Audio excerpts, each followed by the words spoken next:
New ஃபில்மலைய நேயர்களுக்கு அன்பான வணக்கங்கள். வணக்கம் சார். சொல்லுங்க சார். சுந்தர் சி திடீர்னு ஒரு அறிக்கை விட்டது. எவ்வளவு தமிழ்நாடு அப்படியே தம்பிச்சு நிற்கிது சார். அதாவது அதிர்ச்சி மேலே தலைவனுக்கு இப்படி ஒரு இதா அப்படின்னு இந்த ஒரு விஷயம் சொல்லுவாங்க சார். இந்த ஆசை காட்டி என்ன மோசம் பண்ணிக்கல சார் அப்படின்ற மாதிரி இருக்கும். நான் கூட ஒரு பதிவில் கூட சொல்லியிருந்தேன், நம்ம யாராச்சும் நம்பி வந்து காத்துட்டு இருப்போம், இந்த வரேன்ட்டு. கடைசியில் வந்து அவர் வரலன்னு சொல்லும்போது, ஐயோ நம்பி தானே காத்துக்கிட்டு இருந்தேன், இப்படி பண்ணிட்டீங்களே நீங்கள் அப்படின்னும் போது என்ன ஆகும்னா, நமக்கே வந்து ஒரு சிறிய ஏமாற்றம் இல்லை, பெரிய ஏமாற்றம் தான். என்னடா இது, போன வாரம் கமல் சாருடைய பிறந்தநாளைக்கு தான் வந்து இது மாதிரி வந்து போட்டிருந்தாங்க, சுந்தர் சி அவர்கள் ரஜினியை வைத்து படம் இயக்குகிறார் என்ற போது வந்து சரி ஓகே, ஒரு கமர்ஷியல் ரஜினியை திரும்பவும் நம்ம வந்து ஒரு விண்டேஜ் ரஜினியை திரும்பவும் பார்க்கலாம் அப்படின்னு மாதிரி எதிர்பார்த்துருந்தோம். அடுத்த வாரமே பார்த்தீங்கன்னா மிகுந்த மன வருத்தத்துடன் இந்த படத்தில் இருந்து மன வலியுடன் அப்படின்ற மாதிரிலாம் சுந்தர் சி அவர்கள் வந்து சொல்லியிருந்த போது, என்னையா இப்படி ஆசை காட்டிகளை மோசம் பண்ணிட்டீங்களே அப்படின்ற மாதிரியும் கேள்வி கேட்குறது. ஏன்னா சுந்தர் சி அவர்கள் வந்து எனக்கு தெரிஞ்சு பார்த்தா தமிழ் சினிமாவில் ஒரு 30 ஆண்டுகளுக்கு மேலாக நல்ல வந்து ஒரு கமர்ஷியல் டைரக்டர் இருக்கக்கூடியவர். ஏன்னா அவர் இயக்கிய படங்கள்லாம் நீங்கள் செக் பண்ணி பார்த்தீங்கன்னா உங்களுக்கே தெரியும், கிட்டத்தட்ட 90% மேலே வெற்றி பட இயக்குனர். அவர் இயக்கிய படங்களிலேயே கிட்டத்தட்ட பார்த்தீங்கன்னா 90-95% வெற்றி படங்களாக கொடுத்தவர், எல்லாருக்குமே லாபம் வரக்கூடிய அளவுக்கு. ஏன்னா இன்றைக்கி பார்த்தீங்கன்னா இன்றைக்கி வந்து மார்க்கெட்டு வந்து எந்தெந்த லெவல்லையும் இருக்குது, ஓடிடி, டெலிவிஷனு, ஓவர்சீஸ் ரைட்ஸ், இந்த ரைட்ஸ் அந்த ரைட்ஸ்னு அவ்வளோ விஷயங்கள் இருந்தாலும் கூட இந்த காலகட்டத்திலையும் நான் வந்த ஸ்டைலை மாற்றாமல் நான் அந்த ஸ்டைலே படம் எடுத்து இந்த காலத்துக்கு நான் ஏற்ற மாதிரி கொடுக்குறேன் அப்படின்ற விதத்தில் வந்து சுந்தர் சி அவர்கள் வந்து உண்மையிலே வந்து ஒரு பெரிய ஜாம்பவானே சொல்லலாம். அப்படிப்பட்ட இயக்குனர் வந்து ரஜினி சாரோடைய இணைந்து பணியாற்ற போகிறாருன்னு சொல்லும்போது ரொம்ப சந்தோஷப்பட்டோம். சுந்தர் சி வந்து சாதாரண ஆள் கிடையாது அப்படின்னு நம்மளே வந்து விசாரிச்சோம். இந்த டைமில் வந்து ரஜினிக்கு இந்த டைரக்டராக தேவை அப்படின்னு மாதிரிலாம் பல பேர் வந்து விமர்சனம் தான் பண்ணாங்க. ஆனால் அப்படி இருக்கும்போது கூட ஆமாம் அப்படியே கூட்டி கழிச்சு பார்த்தீங்கன்னா இவர் கிட்டத்தட்ட ஒரு 30 ஆண்டுகளுக்கு மேலே இருக்கார். இவர் ஒன்றும் பெரிய விஷயம்லாம் கிடையாது. இனி இவர் கூட ட்ராவல் ஆன இயக்குநர்கள்லாம் இன்னைக்கு பல பேர் இல்லையே, ஃபீல்டுலேயே இல்லையே, அப்படிலாம் யோசிக்க வைக்கிறதில்ல சார் நமக்கு. ஸோ அப்படி பார்க்கும்போது என்னன்னா உண்மையிலேயே சுந்தர் சி பெரிய விஷயம் தான் அப்படின்னு நினச்சிட்டு இருந்தோம். ஆனால் அந்த அறிவிப்பு வந்த உடனே என்ன ஆச்சு, எல்லாருமே அப்செட் ஆகிட்டாங்க, நான் விலகுகிறேன் அப்படின்னு சொல்லும்போது வந்து. ஆனால் எனக்கு தெரிஞ்சு வந்து பார்த்தீங்கன்னா அதெல்லாம் வந்து நடக்கிறது வாய்ப்பு இல்லை சார். அதெல்லாம் வந்து பேசி சமாதானப்படுத்தி எனக்கு ரொம்ப சமீபத்தில் செய்தி வந்துச்சு, அது கூடிய விரைவில் நடக்கும் அப்படின்ற மாதிரி தான் வந்து சொல்லிக்கிட்டு இருக்காங்க. நடக்காமல் போகிறதுக்கு வாய்ப்பு இல்லை, நிச்சயமாக வந்து திரும்பவும் வந்து பேச்சுவார்த்தை நடந்துகிட்ருக்கோம் அப்படின்ற மாதிரி தான் எனக்கு வந்த செய்தி. ஸோ வந்துச்சுன்னா ஒன்றும் பெரிய விஷயம்லாம் இல்லை, அது ஏதாச்சும் ஒரு சின்ன மனஸ்தாபமாக இருக்கும், இல்லை ஸ்கிரிப்டில் என்ன இது மாதிரி விஷயங்கள் இருக்கும், அதில் ஒரு சில வந்து ஒத்துக்க மாட்டார். இப்போ கமல் சார் ஒத்துக்குனா இவர் ஒத்துக்க மாட்டார், இவர் ஒத்துக்குனா அவர் ஒத்துக்க மாட்டார். ஸோ அந்த மாதிரி விஷயங்கள் இருக்கும். ரஜினி சார் இருக்கார்ல, கூப்பிட்டு வந்து அதெல்லாம் சமாதானப்படுத்திடுவார். ஏன்னா அதெல்லாம் ஒன்றும் பெரிய விஷயமே கிடையாது. ஒன்றும் அவங்க 2 பேருக்குள்ளே வாய்க்கா தகராறோ இல்லை பங்காளி சண்டைகளோ கிடையாது. அதெல்லாம் வந்து கூப்பிட்டு சால்வ் பண்ணிவிடுவாங்க. அதெல்லாம் ஒன்றும் பெரிய விஷயம்லாம் கிடையாது. ஏன்னா அனௌன்ஸ்மெண்ட் பண்ணிட்டாங்க, 2027 பொங்கல் வெளியீடு அப்படின்ற மாதிரியும் சொல்லிட்டாங்க. ஸோ அவங்க சொல்லும்போது வந்து அது இல்லைன்னு நினைக்கும் போது வந்து நமக்கே வந்து ஒரு மாதிரி கஷ்டமாக தான் இருக்குது. ஆனால் நிச்சயமாக வந்து கூப்பிட்டு சால்வ் பண்ணிவிடுவாங்க சார். எனக்கு தெரிஞ்சு பேச்சுவார்த்தை நடந்துட்டு இருக்க மாதிரி ஒரு செய்தி நான் கேள்விப்பட்டேன், நானும் விசாரித்து பார்த்தேன். இது மாதிரி ஒரு பேச்சுவார்த்தை நடந்துட்டு தான் இருக்குது. ஸோ அதனால் ஒன்றும் பெரிய விஷயங்கள்லாம் கிடையாது, நீங்கள் அதெல்லாம் ஒரி பண்ணாதீங்க, கண்டிப்பாக நல்ல செய்திகள் வரும் அப்படின்ற மாதிரி தான் வந்து எனக்கு வந்த செய்தி சார் அது. அப்புறம் அவருடைய சம்பளம் 30 கோடி சம்பளம் அதிகமாக கேட்டாரு அப்படின்லாம் சொல்கிறாங்களே, உண்மையா சார்? சம்பளம் என்பது வந்து நமக்கோ இல்லை வெளியில் பேசுகிறவங்களாம் ஒரு மண்ணும் தெரியாது சார். நம்ம அப்போ சொல்கிறோம், சம்பளம் என்பது அந்த படத்துடைய தயாரிப்பாளருக்கும் அதை உள்ளாட ஒர்க்கர்ஸுக்கு மட்டும்தான் தெரிஞ்ச ஒரு விஷயம். இது ஒன்றும் இந்த விஷயம் கிடையாது. ஐடியில் வந்து ஃபிக்ஸட் சம்பளம் கிடையாது. நீ இந்த கம்பெனியில் ஐபிஎம்மில் ஒர்க் பண்ணுறியா, நீ டிசிஎல்ல ஒர்க் பண்ணுறியா, நீ டிசிஎஸ்ல ஒர்க் பண்ணுறியா, நீ காக்னிசன்ல ஒர்க் பண்ணுறியா, காக்னிசன்ல ஃப்ரெஷர் போனால் இவ்வளோ சம்பளம், எக்ஸ்பீரியன்ஸ் ஆன இவ்வளோ சம்பளம் சொல்லி நம்ம ஃபிக்ஸ் பண்ணுற சம்பளம் வந்து சினிமாவில் இருக்கிறவங்களுக்கு சம்பளம் கிடையாது. ஒரு லைட்மேனு, துணை நடிகைகள் குரூப் டான்ஸ் ஆடுறவங்க போனால் சம்பளம் என்னன்னு தெரிஞ்சிடும். ஒரு நாள் ஷூட்டுக்கு போனால் 2000 3000 4000 தெரிஞ்சிடும். பட் பெரிய இப்போ ஒரு ஆர்ட் டைரக்டருக்கு என்ன சம்பளம், ஒரு எடிட்டருக்கு என்ன சம்பளம், ஒரு மியூசிக் டைரக்டர் என்ன சம்பளம், ஒரு டைரக்டர் என்ன சம்பளம், ஒரு ஹீரோக்கு என்ன சம்பளம், ஒரு ஹீரோயினுக்கு என்ன சம்பளன்றதை ஃபிக்ஸ் பண்ணக்கூடிய இடத்துல இருக்கப்போவர் யாருன்னா அந்த ஒரு படத்துடைய தயாரிப்பாளர் மட்டும்தான். அவருக்கு தான் உண்மையான சம்பளம் தெரியும். இந்த சும்மா உட்காந்துக்கிட்டு இப்போ என்ன உங்ககிட்ட சொல்லிவிட்டு அவர் சம்பளத்தை கொடுக்க போகிறாரு, சார் நான் வந்து சுந்தர் சிக்கு 30 கோடி ரூபா சம்பளம் கொடுக்குறேன், நீங்கள் வீடியோ பேசி போட்டு விட்ருங்க, அவர் இன்னும் கொஞ்சம் கிட்ட அதிகமாக கேட்குறேன்னு. இந்த ஒரு படம் கூட சமீபத்தில் பார்த்தீங்கன்னா என்ன தமிழ்நாடு கவர்மெண்ட்டே அவர் நம்பி தான் இயங்குற மாதிரி ஒரு படத்தை ஸ்கிரிப்ட் எடுத்துருப்பாங்க, உங்களுக்கு தெரியும் நினைக்கிறேன். ஒரு படம் அந்த மாதிரி அவர் பார்த்தா எந்த விதத்துலையும் சம்மந்தமே கிடையாது, தமிழ்நாடு கவர்மெண்ட்டுக்கும் அவருக்கு எந்த விதத்துலையும் சம்மந்தமே இருக்காது. அந்த மாதிரி ஸ்கிரிப்ட் ஒரு படம் வாங்கியிருப்பாங்க. இவர் தான் தமிழ்நாட்டில் எந்த மூலமுக்கு என்ன நிகழ்வு நடந்தாலும் இவர் மூலயமா தான் நடக்கணுமா, நீங்கள் என்ன அவ்வளோ பெரிய ஆளா அப்படின்ற மாதிரி இவங்க என்ன இவங்களை கேட்டால் தமிழ் இண்டஸ்ட்ரி நடக்குது. எனக்கு புரியல. எனக்கு யார் சொல்கிறாங்க இதெல்லாம்? சுந்தர் சி அவர்கள் 30 கோடி சம்பளம் கேட்டால் முதல்ல யார் சொன்னது? இவங்களுக்கு யார் சொன்னது? சுந்தர் சி சொன்னாரா, இல்லை RKFI அதாவது ராஜ்கமல் ஃபிலிம் இன்டர்நேஷனல் அஃபிஷியலாக லெட்டர் கொடுத்தாங்க இவங்களுக்கு மட்டும் தனியாக. இவங்களாம் சொல்கிற கதைகள் தானே சார் இது எல்லாமே. இவங்களுக்கு பிடிச்சா வந்து ஏற்றிப்பாங்க, பிடிக்கல இது மாதிரி ஒன்று நடந்துச்சு, சம்பளம் கேட்டார் சுந்தர்சி, அவர் வந்து ஒத்துக்க வரல, கமலஹாசன் வந்து இவ்வளோ சம்பளம் என்னால் கொடுக்க முடியாதுன்னு ஒத்துக்கிட்டாரு, அதனால தான் படத்துலேருந்து விலகிட்டாருன்னு ஒருத்தன் பேசுவான். ஒருத்தன் தான் பேசுவான்னா கிளைமேக்ஸை மாற்ற சொன்னார் கமல்னு இன்னொருத்தன் வீடியோ பேசுவான். இன்னொருத்தன் என்ன பேசுவான்னா ரஜினி வந்து இந்த ஸ்கிரிப்டில் வந்து முதல் சாங்கே குத்துப்பாட்டு கேட்டாருன்னு சொல்லி ஒருத்தன் பேசுவான். இவனுங்கெல்லாம் ஆளாளுக்கு ஒரு விஷயத்தை கிளப்பிக்கிட்டு தான் இருப்பானுங்க. என்ன நிகழ்வுன்றது யார் 2 பேருமே தரப்பு தெளிவாலாம் சொல்லலை. சில விஷயங்களால் தவிர்க்க முடியாத காரணத்தெல்லாம் வெளியே வரன்னு தான் சொல்லியிருக்காரு. இங்கே எல்லாருமே வந்து எல்லாருமே இந்த காரணத்தை வெளிப்படையே யாரும் சொல்ல மாட்டாங்க சார் என்ன பிரச்சனை. ஏன்னா எல்லாருக்குமே பிரச்சனை வரும், அதெல்லாம் என்ன விஷயமா இருந்தாலும்.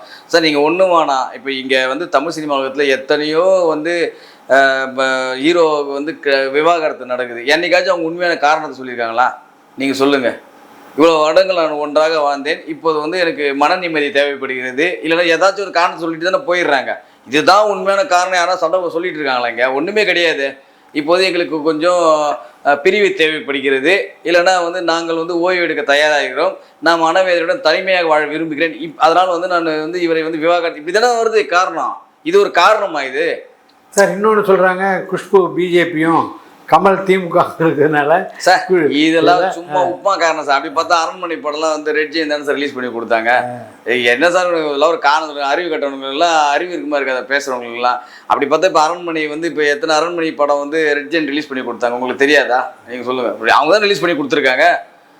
ஏன் அந்த தலைநகரம் 2 சுந்தர்சி படங்களே 2 படங்கள் அவங்க ரிலீஸ் பண்ணி கொடுத்துருக்காங்களே சார். சன் பிக்சர்ஸ் தயாரித்த படத்துலேயே சுந்தர்சி அவர்களே நடிச்சிருக்காரு. தீன்னு ஒரு படம், சன் பிக்சர்ஸ் தானே அந்த படத்தையே வந்து தமிழ்நாடு ஃபுல்லாக ஃபர்ஸ்ட் காப்பி வாங்கி ரிலீஸ் பண்ணி கொடுத்தது. அதெல்லாம் ஒரு விஷயமே கிடையாது சார். பிஸ்னஸ் வேறு, அவங்களோட பொலிட்டிக்கல் வேறு சார். இப்போ படத்தோடைய பிஸ்னஸ் வேறு, பொலிட்டிக்கல் வேறு. அரண்மனை 3லாம் யார் ரிலீஸ் பண்ணி கொடுத்தாங்க? யார் சார் ரிலீஸ் பண்ணி கொடுத்தாங்க? தமிழ்நாடு யார் தேட்டர் எடுத்து கொடுத்தாங்க? இவங்க தான் ரெட் ஜெயின் பண்ணி கொடுத்தாங்க.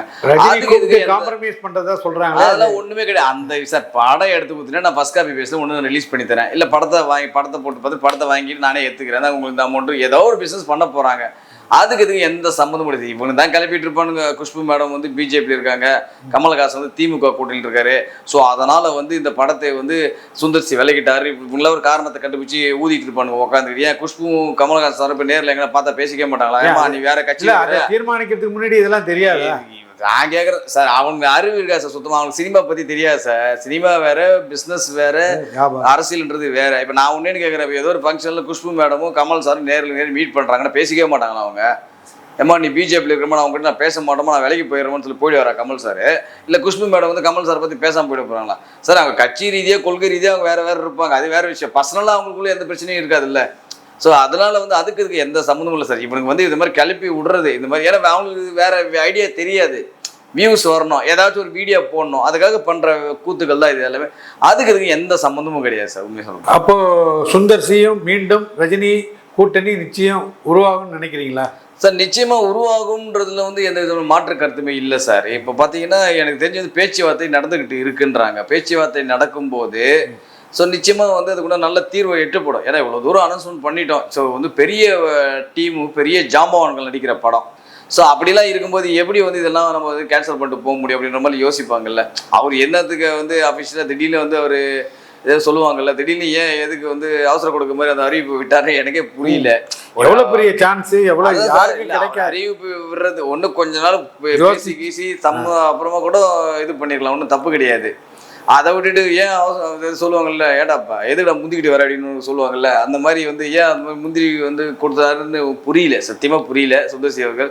பட் ஏன்னா என்னை பற்றி அந்த ப்ராஜெக்ட் நடக்கணும் சார், நடக்காமல் நடக்கும், கண்டிப்பாக நடக்கும். இவங்க அதுக்குள்ளே இன்னொரு விஷயத்தை கிளப்பிட்டானுங்க. வெங்கட் பிரபு எடுக்கிறாரு ஒரு குரூப்பு, இந்த பக்கம் இல்லை கார்த்திக் சுப்ராஜ் எடுக்கிறாரு ஒரு குரூப்பு, இன்னும் இல்லை நித்தில் சாமிநாதன் அந்த மகாராஜாவோட படத்தை டைரக்டர் அவர் எடுக்கிறாருன்னு ஒரு குரூப்பு, இல்லை கண்ணும் கொள்ளையெடுத்த தேசிகபதி சாமி இப்போ ஃப்ரீயாக தான் இருக்காரு. இப்போ அவர் தான் ரஜினி அடுத்தது இந்த ப்ராஜெக்டில் ஆல்ரெடி இவங்க கமிட் ஆனவங்க தானே, அவங்க தான் எடுக்க போகிறான்னு இப்போ வந்து இது மாதிரி வந்து ஒரு பேசுறதுக்கு ஒரு குரூப் கிளம்பிட்டானுங்க உட்காந்துக்கிட்டு.